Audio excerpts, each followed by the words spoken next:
Sir నమస్కారం అండి. ఏం పేరు సార్? నాగేశ్వరరావు. ఇక్కడ బోర్బండ్ అండి.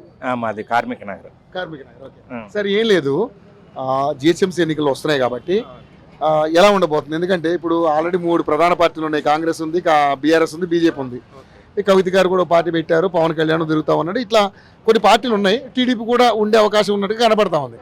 మరి జిహెచ్ఎంసీ ఎన్నికల్లో మేరే అవకాశం ఈ హైదరాబాద్ సిటీకి ఏ పార్టీకి ఉందనుకుంటున్నారు? కాంగ్రెస్ పార్టీకే ఎక్కువ అవకాశాలు ఉన్నాయి. ఎందుకంటే అధికార పార్టీ కాబట్టి వాళ్ళకి ఒకసారి చాయిస్ ఇచ్చేస్తే ఏం చేస్తారనేది తెలిసిపోద్ది.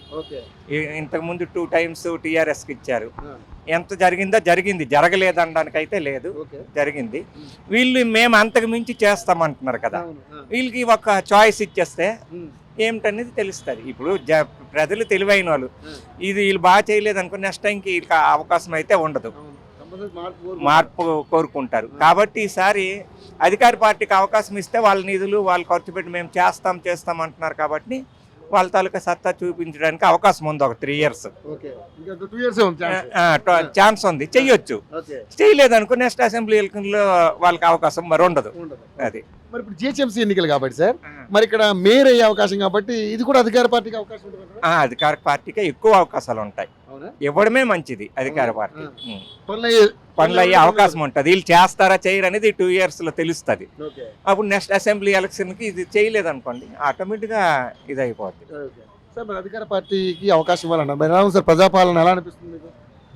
పర్వాలేదు. ఇప్పుడు అందరికీ న్యాయం జరగాలంటే ఏ ఒక్క పార్టీ చేయలేదు.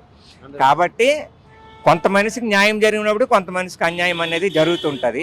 అన్యాయం అంటే వాళ్ళ దగ్గర నుంచి ఆస్తులు లాక్కోవడం కాదు. ఇప్పుడు హైడ్రా వచ్చింది, ఇప్పుడు భూమి వాళ్ళు కబ్జా చేసింది లాక్కుంటే మాది లాక్కుంటారని వాళ్ళ అబోధ ఇవ్వమంటారు. కానీ అది న్యాయం. అలాగే ప్రతి ఒక్క ఏ గవర్నమెంట్ కూడా అందరికీ 100% న్యాయం అనేది చేయలేదు. 40% చేస్తే వాళ్ళు సక్సెస్ అయినట్టే లెక్క, సక్సెస్ అయినట్టు లెక్క. ఇప్పుడు ఒక బడ్జెట్లో 1,00,000 కోట్లు కేటాయిస్తున్నారు, 40 లక్షల కోట్లు కూడా ఖర్చు పెట్టరు. అది అంటే 40% కానీ సాధిస్తే సక్సెస్ అయినట్టే లెక్క. అంటే 1,00,000 కోట్లు ప్రకటిస్తే 40,000 కోట్లు, 40 లక్షల కోట్లు, 40,000 కోట్లు పనిచేశారనుకో సక్సెస్ అయినట్టే. కానీ ఇప్పుడు ఉన్న పరిస్థితుల్లో రాజకీయ నాయకులు అలా చేయట్లేదుగా. అదంతా ఐస్ క్రీమ్ లాగా అయిపోతుంది. లాస్ట్కి అక్కడ 1,00,000 పెద్ద ఐస్ క్రీమ్ పట్టుకుంటాం, చివరికి వచ్చినప్పుడు చేతులు ఏం లేదు. అలాంటి పరిస్థితుల్లో ఉన్నాయి. 6 గ్యారెంటీలు పర్వాలేదు, కొందరికి అందుతున్నాయి సక్సెస్ఫుల్ గా, కొందరికి అంటే ప్రధానంగా చూస్తే బస్సు ఒకటి సార్, తర్వాత కరెంట్ 200 యూనిట్లు, గ్యాస్ అయితే ఎవరికి వస్తలేదు కదా? గ్యాస్ కూడా వస్తున్నది కొందరికి. అంటే అది ఏంటి అవుతుందంటే అందరూ అప్లికేషన్ కొందరు పెట్టలేకపోతున్నారు. ఫెయిల్ అయితే ఆడి నాకు మరి రాదు అనుకొని ఊరుకుంటున్నారు.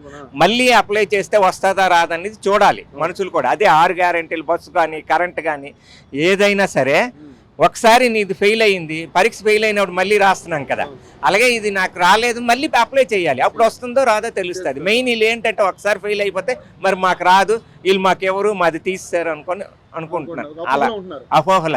కానీ మళ్ళీ సక్సెస్ మనకు వస్తుందో రాదు మళ్ళీ అప్లై చేసుకోవచ్చు. అలా చేస్తే వస్తుందో రాదో తెలుస్తుంది.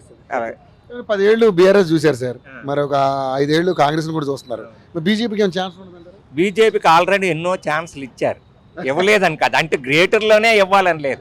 హైదరాబాద్ నుంచి తెలంగాణ నుంచి బీజేపీకి చాలా ఛాన్సులు ఇచ్చారు. మరి వాళ్ళు ఏం చేశారో చెప్పుకుంటే వాళ్ళ ప్రయోజనం ఉంటుంది. బీజేపీకి ఛాన్స్ తెలంగాణలో ఇవ్వలేదు అనడానికి లేదు, ఇచ్చారు కానీ వాళ్ళు ఏం చేయలేదు బీజేపీకి. మరి ఇప్పుడు ఇంకా మాకు ఇచ్చియండి అంటే ఇచ్చేస్తే చేస్తాం. మీకు ఇచ్చిన ఛాన్స్లో మీరు వినియోగించుకోలేదు. 8 మంది కేంద్ర మినిస్టర్లు ఉన్నారు, మీరు ఏం చేశారు? ఇంకా ఛాన్స్ మాకు ఇచ్చి ఇది గేటర్ ఇచ్చేస్తే, లేదంటే కేంద్రంలో ఉన్నటువంటి ఇప్పుడు కిషన్ రెడ్డి ఉన్నాడు, మన ఏదైనా రైల్వే స్టేషన్ చాలా అత్యాధునికంగా చేస్తున్నారు, అదేవిధంగా హైవేలు వేస్తున్నారు. పర్లేదుగా చేస్తున్నారు బీజేపీ. ఇప్పుడు మన ఇల్లు ఫస్ట్ పూరు గుడుసును, అది ఇప్పుడు మేడ కట్టుకుంటున్నాం. అది అలాంటివి అభివృద్ధి మనకి తెలంగాణకి మీరు ఏం నిధులు ప్రత్యేకంగా రైల్వే స్టేట్ ఆదాయం వస్తుంది, మీరు అది స్టేషన్ అభివృద్ధి చేస్తున్నారు. స్టేషన్ అభివృద్ధి చేస్తే మనకి ప్రయోజనం లేదు, అందులో వెళ్ళి పడుకోం కదా. మనకి ట్రైన్స్ ఏం తెచ్చారు, పేదలకు ఏం చేస్తున్నారు? నువ్వు బుల్లెట్ ట్రైన్ వేస్తే ఎవరు ఎక్కుతారు? 10% డబ్బు గల కోసం బుల్లెట్ ట్రైన్, కానీ పేదోళ్ళ కోసం ఉన్న మామూలు జనరల్ ఏసీలు రిజర్వేషన్ ఏసీలు చేస్తారు. అది మీరేం ఉపయోగం? అంతేగాని మీకు అవకాశాలు ఇచ్చారు, అవకాశాలు ఇస్తే పెద్దోళ్ళ కోసం పనిచేస్తున్నారు. నువ్వు రైల్వే స్టేషన్, ఎయిర్పోర్ట్లో అవన్నీ పెద్దోళ్ళ కోసం. 80% ఏం చేస్తున్నారు? ఏమైనా మీరు అవకాశాలు ఇస్తున్నారా? అది మెయిన్. ఉద్యోగాలు కల్పన లేదు. లేదు మరి మాకు ఇంకా అధికారం ఇవ్వండి, మేము చేసి బంగారు తెలంగాణ అంటే నమ్మే పరిస్థితి లేరు. తెలంగాణలో బీజేపీకి ఎంత అవకాశం ఇవ్వాలో అంత ఇచ్చారు తెలంగాణ ఓటర్స్, కానీ మీరు వినియోగించుకోలేదు. ఇంకా మాకు అంటే స్టేట్లోన ఇచ్చేస్తే మేమేం చేసేస్తాం అంటే వాళ్ళు కూడా అడుగుతున్నారు. 10 ఏళ్ళు బీఆర్ఎస్ చూశారు, 5 ఏళ్ళు కాంగ్రెస్ చూశారు, మాకు ఒక అవకాశం ఎందుకు? మరి అవకాశం అంటే మీరు 15 సంవత్సరాలు కేంద్రంలో వాళ్ళ గవర్నమెంటే ఉంది కదా, మరి అవకాశం ఏంటి? అన్నిటికి మించి హై స్థాయిలో ఉంది. మరి అది నిధులు తెస్తే మీకు ఆటోమేటిక్ అవకాశం ఇస్తారు. ఇప్పుడు అక్కడి నుంచి మీరు తీసుకొచ్చారు అనుకోండి, ఆటోమేటిక్ మీకు అవకాశం వచ్చేస్తుంది. ఎవరు ఇవ్వాల్సిన పని లేదు. మీరు అభివృద్ధి చేస్తే ఇది చేశామని చూపిస్తే జనం ఓటేస్తారు, మీరు అడగాల్సిన పని లేదు. అది మరి ఇప్పుడు ఎస్ఐఆర్ నడుస్తుంది సార్, అంటే ఓట్లు దొంగ ఓట్లు కానీ కొంచెం ఇటు వచ్చారు తడుస్తారు. ఎలా అనిపిస్తుంది? మంచిది, అది మంచిదేనే. కాకపోతే ఇప్పుడు హైదరాబాద్లో ఉన్న యువత ఎవరు అది వినియోగించుకోవట్లేదు. ఇది నేను ఎందుకు నింపాలి? ఓటు వేయడానికే 40% వెళ్తున్నారంటే ఎంత ఇది చూడండి. మెయిన్ ప్రాబ్లం ఏంటంటే ఎస్ఐఆర్ ఫామ్ నింపాలంటే అడిగి బద్ధకం.